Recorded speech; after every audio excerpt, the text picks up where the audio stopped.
We live in a world that's just full of noise. We're constantly seeing these perfectly curated success stories, and it's so easy to start measuring our own lives against someone else's highlight reel. It's this subtle, relentless pressure.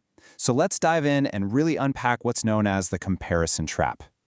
Come on, be honest. Have you ever had that feeling, that quiet, sinking feeling in your gut that you're somehow late? That everyone else got a secret memo and they're on this super fast track while you're just kind of stuck? It's a feeling we all get, but if we're not careful, it can totally warp our reality. This quote just nails it, doesn't it? It perfectly captures the whole problem. We look at someone's polished, finished product, their chapter 10, and then we stack it up against our own messy, confusing, still being written beginning. I mean, it's a game we're setting ourselves up to lose every single time. To really get what this feels like, I want to tell you a story. It's about a kid who truly believed everyone else was way ahead of him.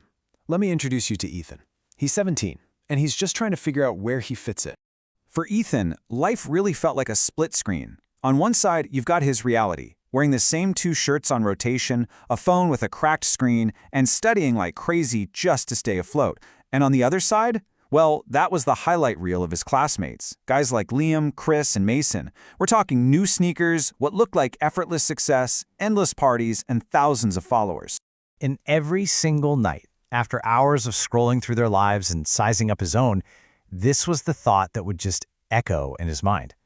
It wasn't some loud, dramatic scream. It was more like a quiet, constant whisper that he wore every single day like a uniform. At first, it was just a thought, but pretty soon that feeling of not enough started to bleed into his actions. He stopped trying so hard in class, thinking, what's the point? I can't win anyway. He stopped going out with friends because he felt like he had nothing interesting to add. He was basically drowning in plain sight, but if anyone asked, especially his parents, he'd just smile and say, I'm okay. See, comparison doesn't just make you jealous, it can make you feel completely invisible. But this slow fade, this couldn't go on forever. Something had to give. A breaking point was coming, a moment when all that quiet pain just got too heavy to carry. And it's in those moments, really, that we either shatter or we find a totally new way of seeing things. It all went down on a completely ordinary Thursday. He overheard those perfect boys laughing and planning their awesome lives, and this wave of pure hopelessness just washed over him. Later that night, he ended up walking around with no destination until he found himself standing in front of an old, broken mirror at a bus stop, and looking at his own reflection, he whispered the 4 words that marked his absolute lowest point. I hate being me. And right then, almost out of nowhere, an old man who'd been watching from his window came over. He didn't give a lecture or anything. He just offered this one simple, powerful observation. He looked at that cracked mirror, then looked at Ethan and said, maybe you're seeing yourself through the wrong glass. And here it is. This is the whole key. Ethan wasn't broken. The mirror was. He was judging his entire self-worth based on these distorted, fragmented reflections. I mean, our brains are literally wired for social comparison. It's how we figure out our place in the tribe. But they were not built for a world of perfectly edited digital lives. We see these little pieces, these highlight reels, and our brain automatically fills in the gaps with a story of perfection, a story that is almost never true. That one line from the old man, it was like it planted a seed. It was the very beginning of a shift for Ethan, a conscious decision to stop looking into that broken mirror and to start writing his own story, to focus not on what everyone else had, but on what he could actually control. So he gets back to his room, pulls out a notebook, and he makes 2 lists. On one side, he writes down all the things he obsesses over, other people's grades, their looks, their money. And on the other side, he writes down the things he can actually do something about, the effort he puts in, the habits he builds, his own consistency. He had this huge realization that he was so angry at himself for not having a future that other people had built, when he was way too busy watching them to even start building his own. Look, the process Ethan went through to pull himself out of that spiral, it wasn't magic. It was a series of very intentional shifts that, honestly, anyone can follow. It breaks down into a really clear 4-step framework to get out of the comparison trap, starting with awareness and ending with ownership. So let's start with step 1. This is the foundation. This is where it all begins. Step 1 is all about awareness. See, comparison loves to operate in the dark, on autopilot. Your job is to learn how to catch it in the act. Just notice that feeling. That little dip in your mood, that knot in your stomach when you're scrolling or after you talk to someone. The moment you can pause and just name it, like, There it is. I'm comparing right now. You shine a light on it, and that's the very first step to taking your power back. Okay, so you've spotted it. You're aware. Now let's move on to the second step, which is all about changing how you see it.